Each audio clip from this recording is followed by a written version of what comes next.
So far, ang nakuha ko lang na cabbage. Napaka-cabbage itong tatlo.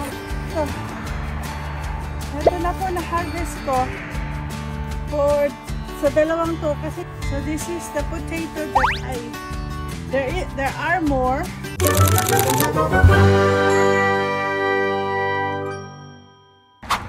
Okay.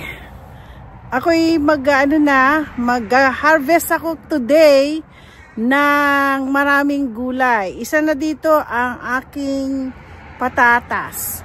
Matagal na po, dapat po talagang matagal ko na gustong mag-harvest. Meron din po mga patatas, ang dami ko pong nagawa sa isang container. Tapos,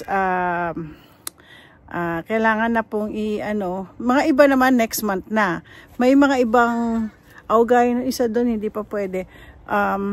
Sandali lang po. Gaya nito, yung container na yan. Itong container na yan, matagal na po yan.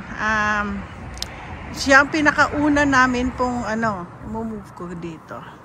Siya ang pinakauna kong itinanim. March pa lang po, nagtatanim na po kami.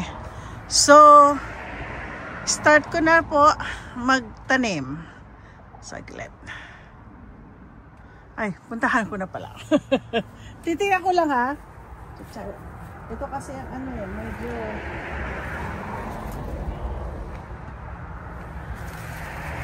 po tayo. Ay, ang dami na. Pag ganito po, sabihin, okay na mga patatas. Lagay ko muna dito. Wala na po yung mga gulay ko dito. So, may nakikita na po ako. Ang dami na po ako nakikita. Ito po. Marami na po.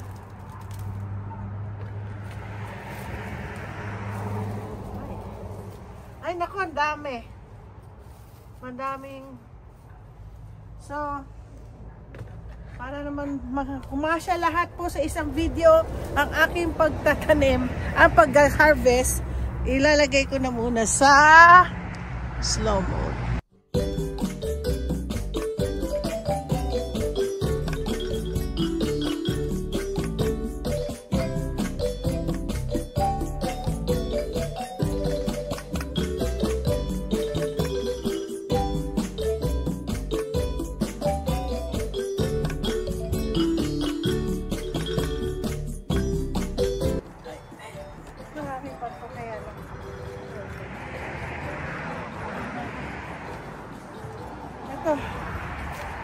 Ito na po na harvest ko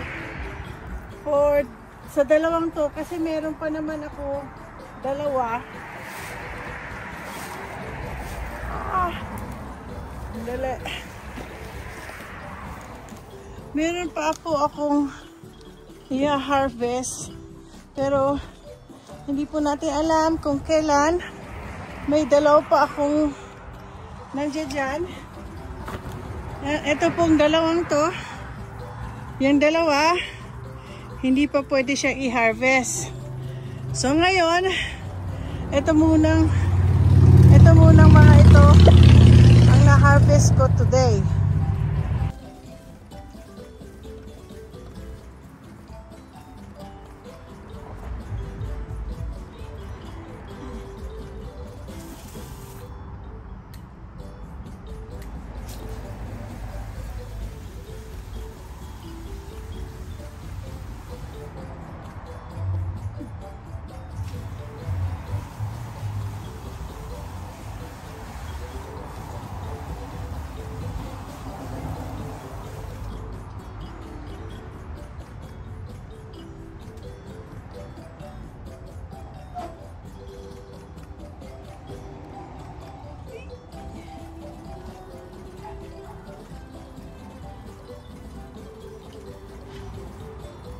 So, I cleaned it up.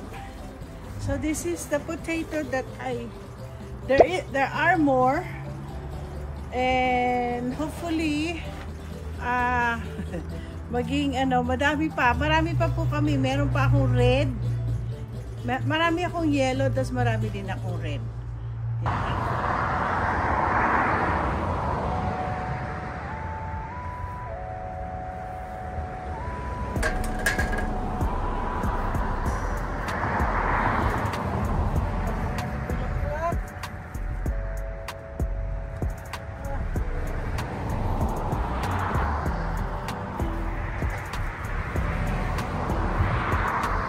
dami pong mga bulaklak dito, oh.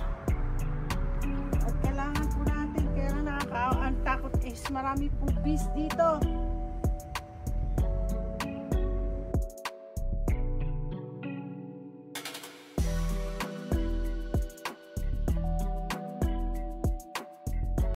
Ito lang po pwede ko i-harvest, ang dami-daming mga bees.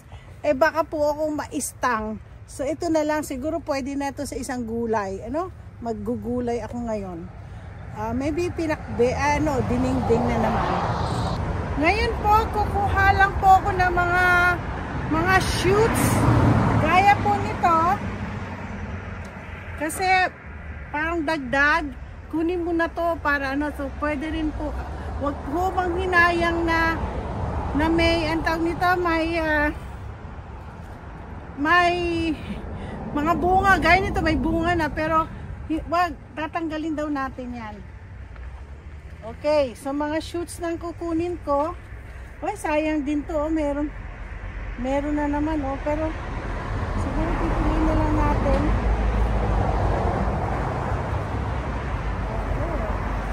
Ang dami.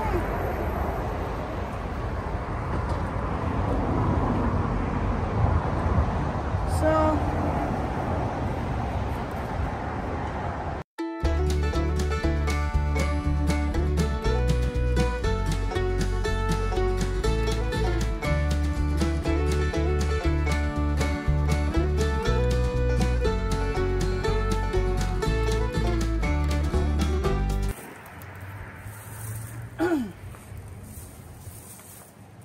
ang next natin pong i-harvest ang napa cabbage. Oh, ang dami pa pala shoots dito, oh. Kukunin ko nga. Yan. Ay, naku. Sayang. Kailangan natin yung shoots na yan. Sandali. Pang sa. Next time. Grabe. Ang dami nating ang dami nating i-harvest. So, ngayon po, ito ka. Isang ano po siya. Marami pong shoots, oh. Natin na lang yan. Isang ano na po yan. So, ang gagawin ko po, ay, ano yun? Muntik na ako na-dust. Gagawin ko po, ito po ang napa-cabbage. Kailangan natin i-chop-chop siya. Ay.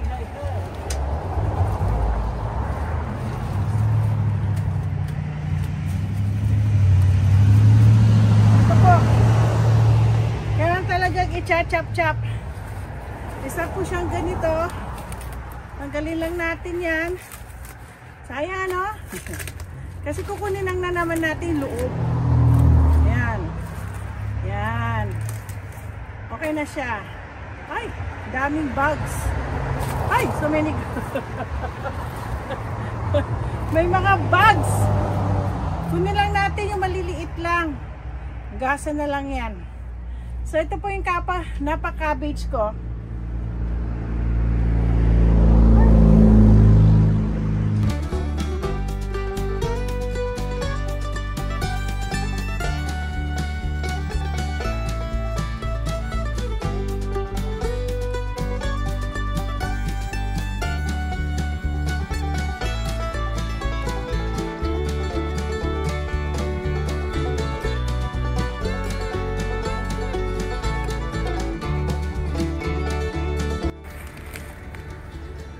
So far, ang nakuha ko lang na cabbage, napa-cabbage itong tatlo. Marami pa po sila rito. Pero hindi pa yata, okay pa rin sila. Kailangan pa silang ano. So ngayon, ang next ko kanina is yung cabbage. Tignan natin kung may masasalba ako sa cabbage. Or, at saka ano pala, tawag yan? Broccoli. Kasi definitely itong palilinis ko na itong cauliflower, hindi po siya success.